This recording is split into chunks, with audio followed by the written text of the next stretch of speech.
بات میرے عزیزوں گروپ میں یہ چل رہی تھی کہ جی وہ جاوید بھٹی صاحب نے وہ کارٹون بنائے ہیں تو یہ کارٹون ٹھیک نہیں ہے. کیا ہمارا خدا کارٹون ہے؟ کیا یہ ہے؟ کیا وہ ہے؟ اس طرح کے کچھ ایلیگیشنز لگائے جا رہے تھے اس بات پر. میں نے اس بات پر یہ چیز بیان کی کہ ان باتوں کو چھوڑ دیں اور اس طرح کی باتیں نہ کریں. کلام مقدس بتاتا ہے کہ آپ ظاہر میں فیصلے کرتے ہو، آپ باطن میں بھی جھانک کر دیکھو کہ اس میں کیا ہے. تو میں نے بیان کیا کہ یہ سب ظاہری چیزیں ہیں جن پر ہم باتیں کرتے ہیں، جبکہ ان چیزوں کا کے بنانے کا مقصد مطلب کچھ اور ہے. اس پر میں نے اگزامپل دو دیں کہ ایک بار مجھے کسی نے کہا کہ جی آپ بیڈ پر پاؤں لٹکا کر بیٹھے ہوئے ہیں تو آپ بائبل مقدس کو اپنی گود میں رکھے ہوئے ہیں، یہ جگہ مناسب نہیں ہے. تو اس پر میں نے بات کی کہ یہ جگہ مناسب کیوں نہیں ہے. یہاں آپ اس جگہ کو غیر مناسب سمجھتے ہیں تو یہ آپ کے بدن کا حصہ ہیں. تو اس پہ میں نے ایک مثال دی کہ مجھے کسی مسلم بھائی نے ایک بار کہا کہ دائیں ہاتھ کے ساتھ نہ تو کچھ کھانا چاہیے، بائیں ہاتھ کے ساتھ نہ تو کچھ کھانا چاہیے اور نہ پینا چاہیے. میں نے اس بھائی سے سوال کیا کہ آپ ٹھیک کہتے ہیں، میں بات مان لیتا ہوں، لیکن ایک بات کا جواب مجھے دے دیں کہ ایسا کیوں نہیں کرنا چاہیے. تو اس شخص نے مجھے جواب دیا کہ جی یہ بایاں ہاتھ جو ہے اس کے ساتھ ہم رفع حاجت کے بعد جو ہے صفائی وغیرہ کرتے ہیں، استنجا وغیرہ کرتے ہیں، تو اس لیے یہ مناسب نہیں کہ اس ہاتھ سے ہم کھائیں یا پئیں. تو میں نے اس شخص کو یہ آنسر دیا کہ پیارے بھائی، پھر آپ ایسا کیا کرو کہ جب آپ دعا کرتے ہو خدا کے حضور تو آپ صرف اپنا دایاں ہی ہاتھ اٹھایا کرو، بائیں کو پیچھے رکھ لیا کرو کیونکہ وہ ناپاک ہے. لیکن اس وقت آپ دائیں کے ساتھ بایاں بھی جوڑ دیتے ہیں اور دونوں ہاتھ اٹھا کر خدا کے حضور دعا کرتے ہیں. اس وقت ایسا کیوں ہوتا ہے؟ یہ میرا اس شخص کو جواب تھا. اسی لحاظ سے میں نے یہ بات کی کہ جس جسم کے حصے کو ہم لوگ ناپاک سمجھتے ہیں، ہم اس کی اہمیت کو سمجھیں کہ اس جگہ کا استعمال صحیح جو ہے، جو خدا نے مقرر کیا. ویسے تو خدا نے یہ بھی مقرر نہیں کیا تھا، اگر میں پورے طور پر اس کی تفصیل میں جاؤں تو ایسا نہیں تھا. اگر ایسا خدا نے مقرر کیا ہوتا تو خدا اس سے منع ہی نہ کرتا، لیکن خدا نے تو منع کیا تھا کہ اس کا استعمال نہیں کرنا، اس کو نہیں کھانا. اب یہ کھانے پینے کی چیز لوگ صرف منہ سے ہی سمجھتے ہیں کہ جو کچھ منہ سے کھایا جاتا ہے وہی کھایا جاتا ہے. تو میں اس پہ پھر سے یہ کہوں گا کہ اس پہ دونوں چیزیں ہی استعمال ہوتی ہیں. انسان ادھر سے بھی کھاتا ہے، منہ سے بھی کھاتا ہے. تو خدا کا فضل یہ سمجھیں کہ خدا آخر کار سزا دے کر آدم کو پھر بھی اس پر متفق بھی ہو گیا کہ خدا نے اسی سے افزائش انسانی شروع ہوئی تو اس کے درد کو بڑھایا اور بہت سی جو ہے تکلیفیں، سارسانیاں خدا نے انسان کی زندگی میں رکھ دیں، تو بھی خدا رحیم خدا ہے اور وہ رحم کرتا ہے، اور اس نے اس رحم کی بدولت اپنے شروع سے نبی مقرر کیے اور ان کے منہ میں اپنا کلام رکھا، اور وہ شروع سے لے کر آج تک تعلیم دیتے آ رہے ہیں اور دی۔ اگر آج بھی کوئی یہ کہتا ہے کہ نبیوں کی نبوت ختم ہو گئی ہے، تو خدا آج بھی نبی پیدا کرتا ہے، خدا آج بھی نبوت کرتا ہے۔ اس بات کو غور سے مسیحی بھائی بہن بیٹے بیٹیاں سمجھ لیں۔ لیکن اس بات کو اس طرح اچھالا گیا کہ جی یہ مناسب نہیں تھا، اور اس پر بات ہوئی، اور بیٹی گلیڈس نے بھی اس بات کو کہا جی نہیں، یہ ایک خادم کے لیے نامناسب بات ہے، اس کو اس طرح کے الفاظ استعمال نہیں کرنے چاہیے، یہ اکارڈنگ ٹو بائبل ٹھیک نہیں ہے۔ تو شہزاد صاحب نے بھی اس پر اٹھایا کہ جی اس نے بہت سے حوالے پیش کیے کہ خدا کا کلام کہتا ہے کوئی گندی بات تیری زبان پر نہ آئے اور کوئی ایسا نہ ہو۔ تو یہ سب اس طرح کے ایلیگیشنز جو لگائے گئے ہیں، میں ان پر ہی اب بات کرنے کو ہوں، اور خدا کرے کہ میں اس میں سیٹسفیکشن بھی سب کی کر سکوں اور اس کے بعد میں اپنی بات پر قائم رہ سکوں۔ سو میرے پیارے بھائیوں اور بہنوں،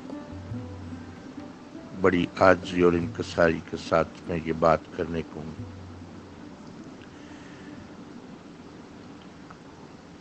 دنیا کے ہر ملک کا ایک قانون ہے، اور وہ قانون مرد اور عورت اور بزرگ اور جوان اور بچے سب کے لیے ایکول ہے، اس میں کسی کے ساتھ کوئی رعایت نہیں ہے۔ تو اگر پاکستان کی عوام یا دنیا کے کسی بھی ملک کی عوام اس ملک کے قوانین کو پورے طور پر نہیں جانتی، تو اس کی وجہ سے ہی جب قانون کی حکم عدولیاں ہو جاتی ہیں تو حکومتیں ان حکم عدولیوں کی سزائیں دیتی ہیں۔ لیکن اسی لیے ہوتی ہے کہ کیا آپ کو اس چیز کا علم نہ تھا کہ اس ملک کا یہ قانون، یہ آئین نہیں ہے؟ آج بھی ہمارے ملک پاکستان میں آئین اور قانون کا ہی پڈا پڑا ہوا ہے، آئین اور احکام کی بات ہی ہو رہی ہے۔ لیکن ایسے ہی کچھ لوگ ہیں جو آئین کی دھجیاں اڑا رہے ہیں، اور ایسے ہی کچھ لوگ ہیں جو کہہ رہے ہیں کہ ہم آئین پر کھڑے ہوئے ہیں، لیکن بات تو تذبذب میں پڑی ہوئی ہے۔ جبکہ یہ تذبذب میں کیوں ہے؟ کیونکہ سب اپنی اپنی ضد پر اڑے ہوئے ہیں۔ جو کہتے ہیں کہ آئین کچھ نہیں ہے، وہ اپنی طاقت کے بل بوتے پر وہ کہہ رہے ہیں، اور جو آئین کی بات کرتے ہیں وہ آئین کی طاقت کو سمجھتے ہیں۔ سو میں اس بات پر میں کوئی پولیٹیشین تو بیان کرنے کے لیے حاضر نہیں ہوا۔ بات صرف اتنی ہے کہ خدا کا کلام جو ہے اس کے مطابق مرد اور عورت دونوں ایکول ہیں۔ اگر اس میں ہم کچھ تھوڑی بہت ڈیگریشن کرتے ہیں تو اعتراضات اس بات پر بھی آتے ہیں کہ جی نہیں، عورت کو اتنا ڈیگریڈ کیوں کیا جاتا ہے۔ تو میرے عزیزو، ڈیگریشن جہاں تک خدا نے رکھی ہے وہاں تک رہنی ہے، اور جہاں اس نے نہیں رکھی وہاں اگر کوئی رکھنے کی کوشش کرتا ہے تو میں سمجھتا ہوں کہ وہ رانگ ہے، وہ غلطی پر ہے۔ مگر ہماری لائف جو ازدواج کی ہے اس میں دونوں کے لیے ہر بات برابر ہے۔ اور اگر وہ برابر نہیں ہو تو پھر ازدواج کا بھی بسر نہیں ہوتا۔ سب لوگ جانتے ہیں، اور ایک میرڈ عورت، ایک میرڈ مرد، ان میں کوئی کسی قسم کا ڈسٹنس نہیں رہ جاتا جب وہ خدا کے حضور ایک عقد میں باندھ دیے جاتے ہیں تو۔ لیکن بات یہاں جو تھی وہ تھی کہ جو اس میں بندھے نہیں ہوئے وہ اس سے بھی زیادہ اس فعل کو کرتے ہیں، تو کیا وہ نہیں جانتے کہ خدا اس پر سخت نالاں ہے، جبکہ وہ جانتے ہیں کہ ایسے کام کرنے والا خدا کی نظر میں غلط ہے، تو بھی وہ بھی ساتھ کیے جاتے ہیں، اور جو واجب ہے وہ بھی کیے جاتے ہیں، اور جو غیر واجب ہے وہ بھی کیے جاتے ہیں۔ تو اوپر سے ہم اس طرح کے ظاہری معاملات، جو ظاہری عزت ہے خدا کو دے رہے ہیں، یہ کیا ہم اپنے آپ کو دھوکہ دیتے ہیں یا خدا کو دھوکہ دیتے ہیں؟ دوسری بات کہ غیر مناسب الفاظ۔ اب میں غیر مناسب الفاظ کے بارے میں بتاتا ہوں کہ کہاں کہاں خدا کے کلام میں یہ سب الفاظ لکھے ہیں۔ یا تو ان کو کوئی بیٹا بیٹی، کوئی بہن بھائی ان کو نکال دے کلام مقدس میں سے، تو اگر اتنی جرت نہیں ہے تو پھر اس میں سے وہ سمجھنے کی کوشش کرے کہ ایسے الفاظ خدا نے جو ہمارے لیے استعمال کیے ہیں تو وہ کیوں ہیں، ایسا کیوں ہوا؟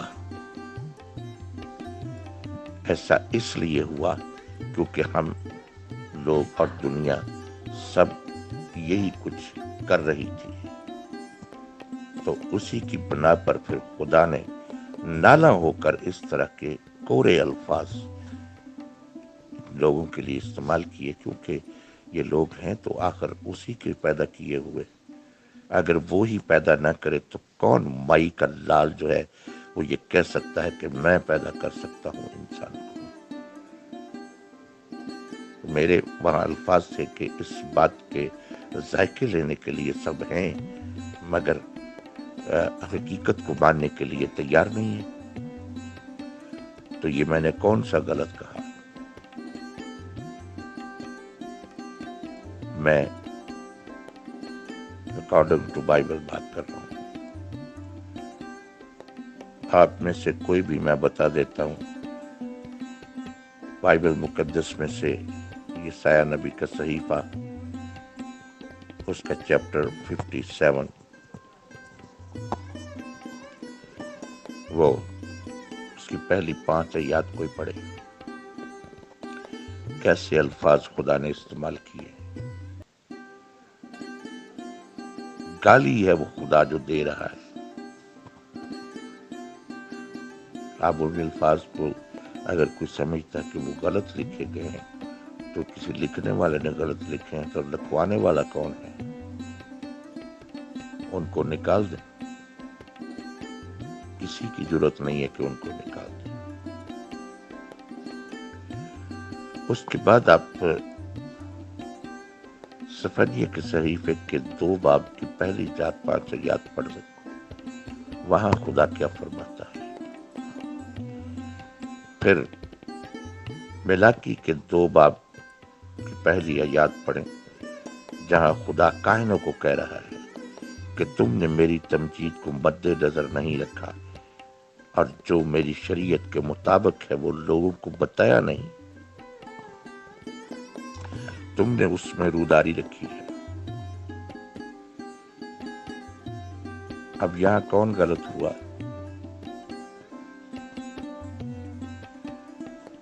اور سب سے لاسٹ جو بات ہے وہ یہ ہے کہ پھر حزقیل چیپٹر 23، 2 بہنوں کی کہانی ہے، یہ 2 قومیں ہیں مگر ان کو 2 بہنیں کہا گیا ہے، اور وہاں جو خدا نے الفاظ استعمال کیے ہیں وہ ذرا غور سے کوئی پڑھے.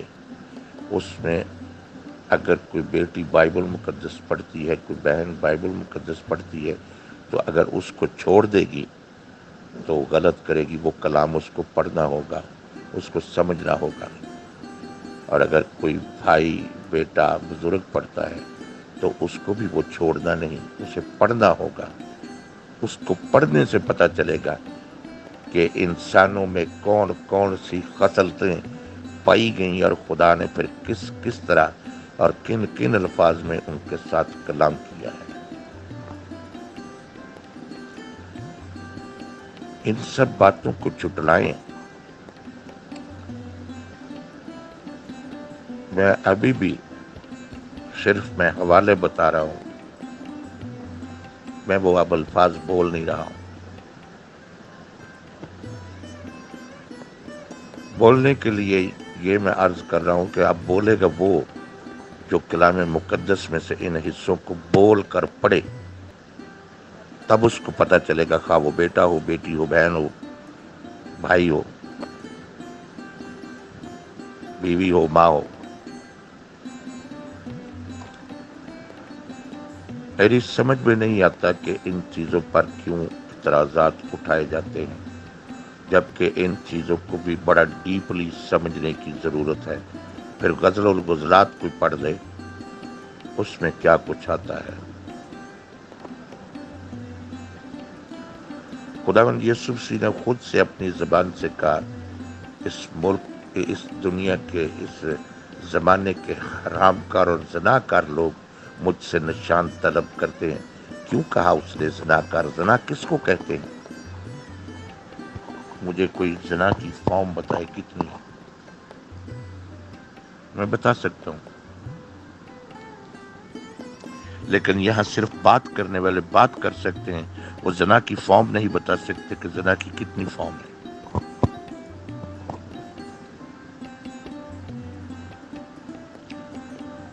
تو ان سب فارمز کو اکٹھا کریں تو جس زنا کو یہ زنا سمجھتے ہیں وہ تو پھر سب سے پہلے آ جاتا ہے، وہ ہٹ لسٹ پر ہے.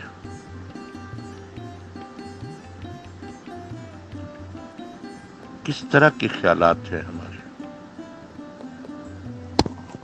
ہم اسی لیے میں نے کہا تھا کہ ہم لطیف کو دبا کر کثیف کو سامنے لاتے ہیں، کیونکہ کثیف ہم چھوڑ نہیں سکتے، لطیف کو دبا سکتے ہیں. یہ ہمارے لیے آسان ہے، اور یہ دنیا یہی کر رہی ہے. لطیف کو آج بھی دبا کر کثیف کو سامنے لا رہی ہے.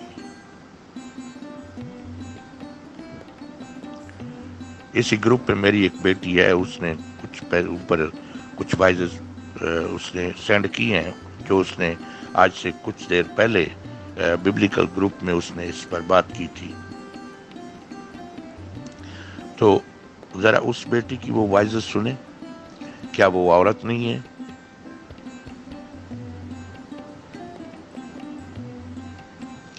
اگر اس بات کو کوئی نہیں سمجھتا تو میں اس طرح بھی سمجھا دیتا ہوں. ایک ہی عورت خدا نے پیدا کی اور اسی عورت کو کتنے ڈیزگنیشن اس نے دیے ہیں. فارمز کی بات کر رہا ہوں نا، الگ الگ. اسی عورت کو اس نے سب سے پہلے آدم کے لیے کہا کہ یہ تیری بیوی ہے. اس کے بعد اس کو ماں کا درجہ دیا. ماں کے درجے کے بعد اس سے جو پیدا ہوئی اس کو بیٹی کا درجہ دیا. اور جب وہ جوان ہو گئی تو اس کو بہن کا درجہ دیا. یہ 4 رشتے تو اس نے خود سے بنائے. عورت تو ایک ہی ہے، مگر اس کے 4 رشتے ہیں. مگر ان 4 رشتوں میں اس کا کام تو ایک ہی ہے.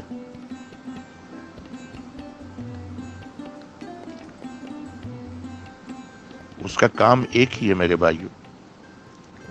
وہ جہاں گئی ہے، جس گھر میں گئی ہے، وہاں کی جا کر اسے نسلیں پیدا کی ہیں. یہی اس کا کام تھا، اور یہی اس کو پیدائش کی کتاب کے 3 باب میں کہا گیا، میں تیرے درد ذی کو اتنا بڑھاؤں گا کہ تو درد کے ساتھ بچے جنے. لیکن کام اس کا یہی ہے، کرتی وہ یہی ہے، لیکن اس کو 4 رشتوں کا، 4 ڈیزگنیشن کا جو نام دیا گیا اس میں اس کی عزت، اس کی حرمت الگ الگ ہے، اس کے درجات الگ الگ ہیں۔ مگر یہاں کیا دنیا میں ہو رہا ہے؟ ان سب کو پیچھے چھوڑ کر اس کی پامالی کی جا رہی ہے، اور اس کو پامال کرتے کرتے خود سے بھی جو مرد حضرات ہیں وہ پامال ہو رہے ہیں، اور خادم حضرات، میں نے کبھی اس طرح کی بات کی نہیں لیکن آج مجھے کرنی پڑے گی۔ ہمیں کیونکہ خادم بھی ہیں، خادمائیں بھی ہیں، وہ خادم حضرات ان باتوں پر بات کیوں نہیں کرتے؟ اس طرح کھول کر وہ کیوں بیان نہیں کرتے؟ وہ اس لیے نہیں کرتے کہ کلیسیا میں خود سے انہوں نے 4 گرل فرینڈ بنائی ہوئی ہیں۔ یہ 4 تو میں نے ایسے ایک نام لے دیے نا۔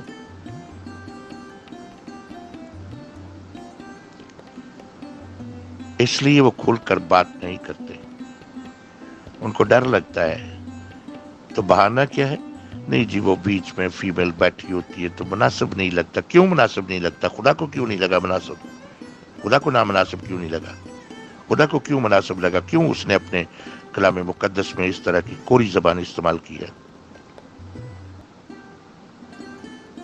مجھے اس کا کوئی جواب دے دے، کیوں ایسا کیا؟ اس نے لپیٹ لپوٹ کر اس بات کو کیوں بیان نہیں کیا؟ اس نے کیوں کلیئر کٹ زبان استعمال کی ہے؟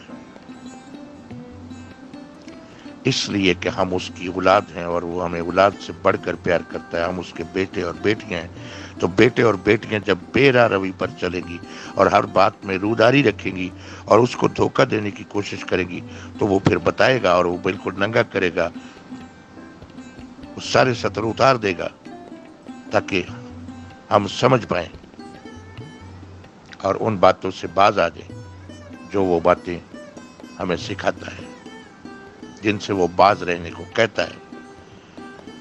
لیکن یہ سب برائی جو ہے یہ کثیف ہے، مگر ہم اس کو بروئے کار لانے کی خاطر ہم لطیف کو دباتے ہیں، یعنی جو حق بات ہے، جو حقیقت ہے، جو سچائی ہے، اس کو بیان کرنے سے گریز کرتے ہیں۔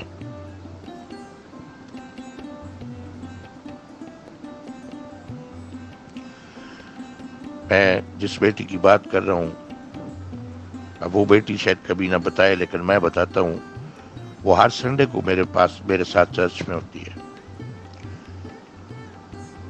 میں اعلانیہ کہتا ہوں، اس سے کوئی پوچھ لے کہ میں جب چرچ میں بھی سرمن دیتا ہوں تو میں تو اسی طرح ہی سرمن دیتا ہوں، وہاں میرے ساتھ کسی نے کبھی اعتراض نہیں اٹھایا، بلکہ لوگ بڑے غور سے سمجھتے ہیں، اور جب حقیقت بات ان کی سمجھ میں آتی ہے تو وہ اس پر خوش بھی ہوتے ہیں کہ آج ہم نے ایک سچائی کو جان لیا، اور اس پر کلیپنگ کرتے ہیں۔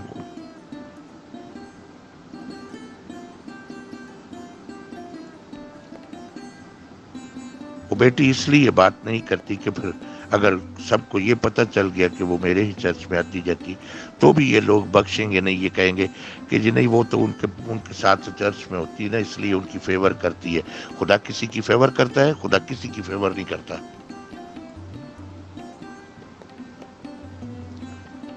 خدا نے راست بازی ہمیں سکھائی ہے، اور خدا راستی سے فیصلے کرتا ہے، اور وہ کسی کی طرفداری نہیں کرتا۔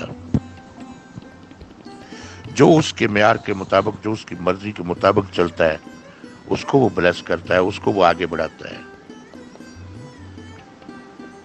اور اسی کی وہ پھر داد رسی بھی کرتا ہے۔ مگر جو اس کے تابع ہی نہیں ہے، جو اس کو چکمہ دے رہا ہے اور اس کو چکمہ دینے کی بجائے اپنے آپ کو دھوکہ دے رہا ہے، تو اس کو وہ کیوں نہیں ننگا کرے گا؟ وہ تو ننگا کرے گا، اور وہ کرتا ہے۔ افسوس کی بات یہ ہے کہ ہزاراں اور لاکھوں لوگ میں نے دیکھے آج تک جن کو خدا نے ننگا بھی کیا تو بھی وہ سمجھ نہ پائے، اور جو سمجھ گئے وہ گڑ گڑا اٹھے خدا کے حضور، ہم نے یہ کیا ہے، ہمیں معاف کر دے۔ اب اولڈ ٹیسٹمنٹ ہی پڑھ لیں تو اس میں کتنی جگہوں پر جب اسرائیل کے دماغ کی کھڑکیاں کھلی تو انہوں نے اقرار کیے کہ ہم نے یہ بھی کیا، ہم نے یہ بھی کیا، ہمارے باوجداد نے بھی یہ کیا اور ہم نے بھی کیا، انہوں نے بھی نہ سمجھا اور ہم نے بھی نہ سمجھا. اقرار کی انہوں نے. ہم کیوں اقرار کرنے سے، ہم اتنا ہی اقرار کرنے سے بھی کرنی کتراتے ہیں کہ ہاں یہ بات تو ٹھیک ہے. اب میں ایک بات بتاتا ہوں، ایک دنیاوی بات ہے جو میں کرنے لگا ہوں. میں اپنے بارے میں یہ بات کرنے لگا ہوں. میری اس وقت عمر تقریباً کوئی 16-17 سال کے قریب تھی اور میرے ہی ہم عمر لڑکیاں بھی تھیں میرے گاؤں میں. یہ آج سے 50 سال پہلے کی بات ہے، 50-60 سال پہلے کی بات. تو ہم گرمیوں کے دنوں میں رات کو ہم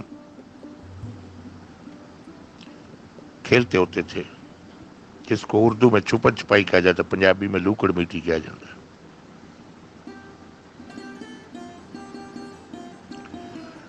ہم رات کو 3 بجے تک نہیں سوتے تھے، لڑکیاں لڑکے اکٹھے کھیلتے.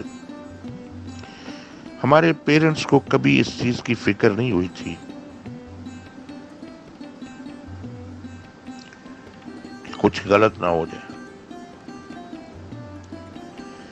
اس لیے ان کو فکر نہیں ہوتی تھی کیونکہ ہماری مائیں اپنی بیٹیوں کو سمجھایا کرتی تھی اور باپ بیٹوں کو سمجھایا کرتے تھے اور سب کو پتہ تھا. اور پھر خادموں سے کے منہ سے جو سنتے تھے اس پر بھی وہ غور کرتے تھے اور اس پر عمل پیرا ہوتے تھے. تو انہوں نے ہمیں بھی عمل پیرا رہنا سکھایا.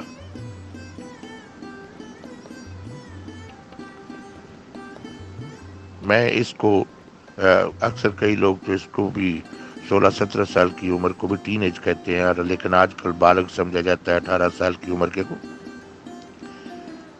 تو میں تو بہت اس عمر سے جب آگے نکلا تب جا کر پتہ چلا کہ یہ دنیا داری بھی کچھ چیز ہے.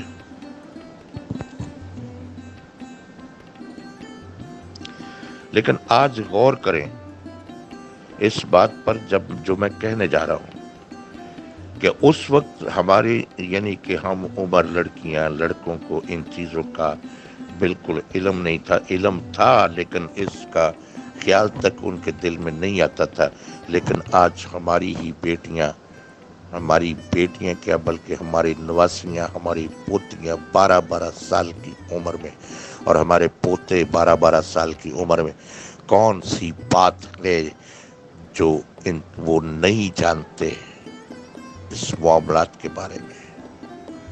وہ ہم سے آگے ہیں 10 ہاتھ. ہم بجائے اس کے کہ اس بات کو سمجھ کر ان کو روکنے کی کوشش کریں، ہم اپنے آپ کو جب سیو کر رہے ہیں تو اس کا مطلب ہے کہ ہم خود اس خدا میں پھنسے ہوئے. ان کو کون روکے گا؟ جب ہم نہیں مناسب سمجھتے کہ نہیں اس طرح کی بات نہیں کرنی چاہیے، یہ بری بات ہے، تو اسی بری بات کے پردے میں پس پردہ چرچز کے اندر سب کچھ ہو رہا ہے. وہاں ہمارے یہ بیٹے اور بیٹیاں صرف یہی آنکھ مچولنی کھیلنے کے لیے جا رہے ہوتے ہیں، وہیں پر فیصلے کر رہے ہوتے ہیں، اپنی زندگی کے ازدواج کے فیصلے کر رہے ہوتے ہیں اور حرام کاری کے فیصلے کر رہے ہوتے ہیں. کیا کیا نہیں ہو رہا ہوتا ہے، ہم ان پر غور ہی نہیں کرتے، بلکہ شے دے رکھی ہے ہم نے. اور جی کوئی بات نہیں ہے، آج کل یہ براڈ ہے، فاسٹ زمانہ ہے، ایسا کچھ نہیں ہے، ایسا یہ نہیں ہے، ایسا وہ نہیں ہے. اور جو موبائل ہم نے ان کے ہاتھوں میں دے رکھے ہیں، ان موبائلوں نے ان کو آج سے 50 سال آگے جو جا کر بات ہونی ہے وہ بھی بتا دی ہوئی ہے کہ آج سے 50 سال کے بعد یہ ہوگا. بلکہ ہم اپنی آنکھیں موند رہے ہیں کیونکہ خود سے ان چیزوں کے شکار ہیں. مجھے یہ کہنے میں کوئی شرم نہیں آتی. میں اگر اس کو اوپن بیان کر رہا ہوں تو میں اس لیے کر رہا ہوں کیونکہ میں شکار نہیں ہوں. میں ایسے شکاریوں کے منہ سے باہر رہتا ہوں، اس لیے مجھے کوئی بات کرنے میں خوف نہیں ہوتا کسی سچ کو بیان کرنے میں مجھے کوئی ہیزیٹیشن نہیں ہوتی، مجھے کوئی ڈر نہیں ہوتا.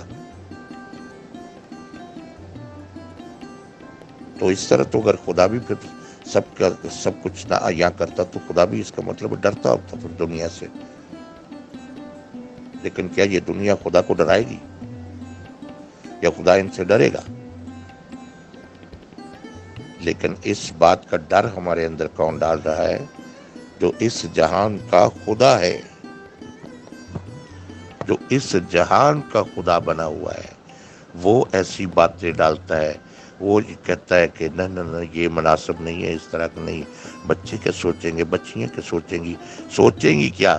اس نے اس سوچ پر لگا دیا ہوا ہے. وہ تو صرف ان کا پردہ ڈال رہا ہے اور ہم کو منع کر رہا ہے کہ نہ ان کے سامنے ایسی بات نہیں کرو. اندھیرے میں جو کچھ ہو رہا ہے ہونے دو، لیکن بات مت کرو.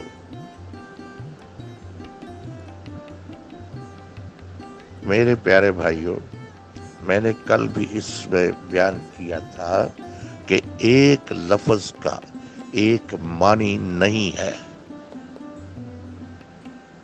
اس کو پورے طور پر اس کی چھان بین کریں، تب جا کر آپ کو پتہ چلے گا کہ اس میں کتنے رنگ بھرے ہوئے ہیں. ایک ہی مرد ہے، اس کا باپ کا بھی رشتہ ہے، اس کا شوہر کا بھی رشتہ ہے، اس کا بھائی کا بھی رشتہ ہے اور بیٹے کا بھی رشتہ ہے.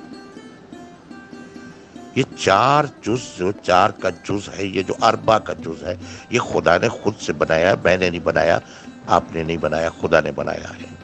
ان چاروں کو سمجھنا ہے. تو جو لوگ ازدواج کی زندگی گزار رہے ہیں یا جن کے کچھ دن کے لیے ازدواج گزرا اور اس کے بعد وہ اکیلے رہ گئے، خواہ وہ مرد ہے خواہ وہ عورت، اس کو تو اور زیادہ اس میں کانشیس ہونا چاہیے اور اس کو خود بھی سنبھل کر چلنا چاہیے اور اس کو اپنے بچوں کو بھی بالکل سنبھل کر سدھارنا چاہیے اور ان کو ساری تعلیم ان کو دینی چاہیے.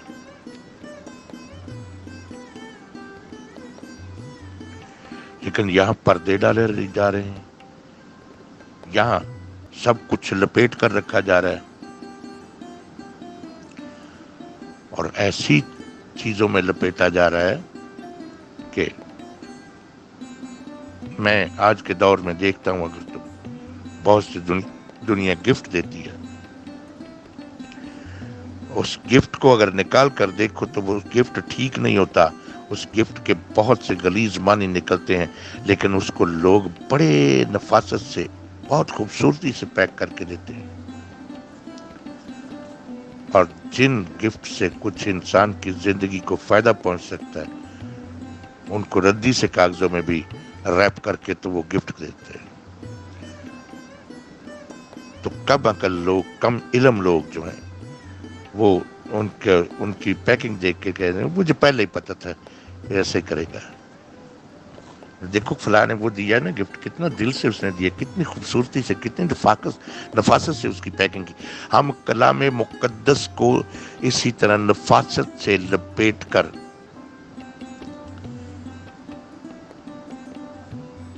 ایک طرف کر رہے ہیں سچائی کو، اور کثیف کو ہم سامنے لا رہے ہیں لپیٹ کر.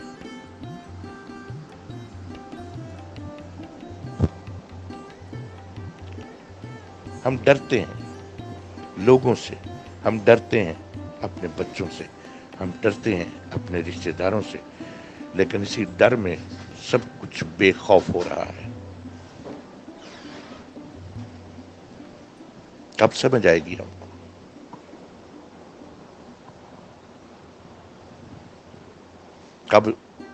کب ہم ان تمام حقائق سے پردہ اٹھانا سیکھیں گے؟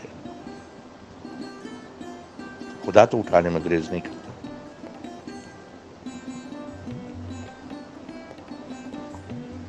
وہ پردہ اٹھانے میں گریز نہیں کرتا، لیکن ہم پردہ گرانے میں کسر نہیں چھوڑتے. وہ اٹھاتا ہے، ہم اوپر دے دیتے ہیں پردہ، وہ اٹھاتا ہے، ہم اوپر دے دیتے ہیں پردہ. اور اسی پردے میں ہی بہت سے لوگوں کو یہ بات کہی گئی کہ خدا جو نیکی کا منبع ہے، اس کی نیکی کو بدی کا پردہ نہ بناؤ. ہم اس کو بدی کا پردہ بنا کر چل رہے ہیں.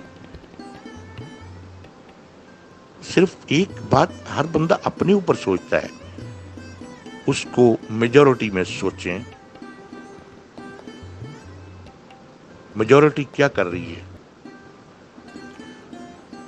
اور اس میجورٹی کو دیکھ کر اب اپنی پرسنٹیج کو دیکھیں کہ ہم نے اس کو کس طرح سنبھالنا ہے۔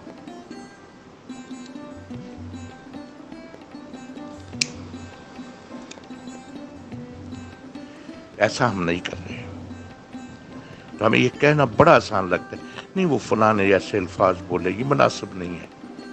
کیا مناسب نہیں ہے؟ وہی الفاظ اس سے بھی بلنگے چھپ کر ادا ایک دوسرے کے ساتھ ہو رہتے ہیں، وہ مناسب ہے؟ کوئی بتائے مجھے اس بات کو۔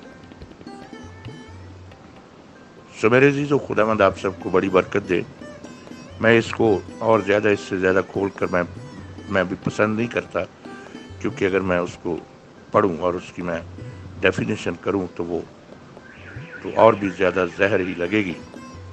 سو آخری بات میں نے کی ہے، تو آج کے بعد میں اس کو کلوز کرتا ہوں اور میں اپنے گروپ میں واپس جاؤں گا۔ اس گروپ میں مجھے کوئی ایسا جو ہے کچھ نظر نہیں آیا۔ چاپلوسی کی باتیں میں کر نہیں سکتا، میرے لیے نہیں کچھ مناسب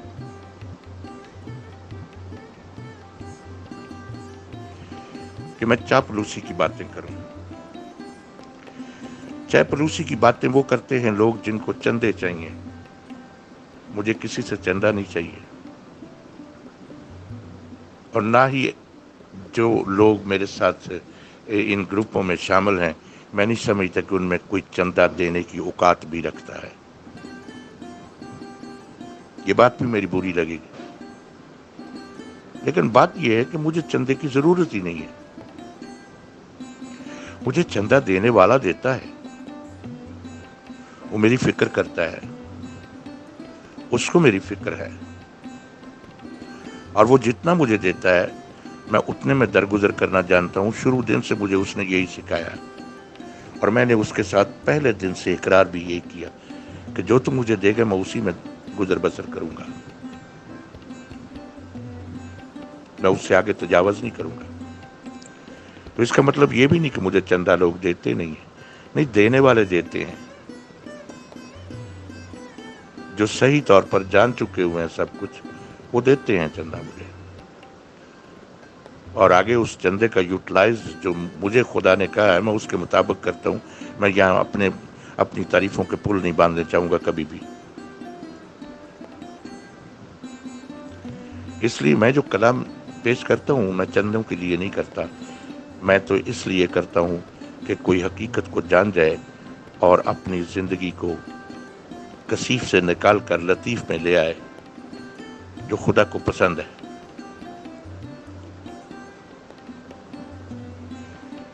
اگر وہ کسی کے لیے مناسب نہیں ہے تو بھئی پھر نہ ہو، میں کیا کہہ سکتا ہوں؟ میں کوئی خدا تو نہیں ہوں، کسی پر میں دباؤ نہیں ڈال سکتا۔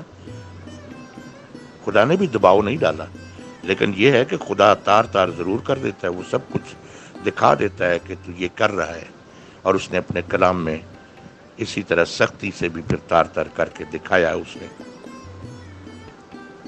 اور انہی حصوں کو کبھی کسی خادم نے کبھی بیان تک نہیں کیا، بھولے سے بھی بیان نہیں کبھی کیا۔ میں یقین سے یہ بات کہتا ہوں۔ ایک میں ہوں جس کو کئی تو شاید اپنے دل میں یہی کہتے ہوں گے یہ بے شرم سا آدمی ہے۔ ہاں، میں اس لیے بے شرم ہوں کہ خدا نے میری شرم اتار دی ہوئی ہے، اس نے صحیح طرح میری شرم اتاری ہوئی ہے، اور بڑی بری طرح اس نے اتاری ہوئی ہے، لیکن میں نے وہ اتروائی ہے اس سے۔ میں اس کے سامنے ایسا ہی ہوں جیسے ہمارا ایک چھوٹا بچہ ہوتا ہے، وہ خود سے نہانا مانگتا ہے لیکن ہم زبردستی اس کے کپڑے اتار کر اس کو خود سے نہلاتے ہیں، خواہ وہ بیٹی ہو خواہ وہ بیٹا ہو، کیونکہ ہم جانتے ہیں کہ وہ خود سے صحیح طور پر نہیں نہا سکتا۔ ہم اس طرح کے چھوٹے بچے خدا کے سامنے بننا نہیں چاہتے، اس لیے اپنے کپڑے اتارنا نہیں چاہتے، اپنی برائی جو ہے اس کو اتارنا نہیں چاہتے، ہم اس کو لپیٹ کر رکھتے ہیں۔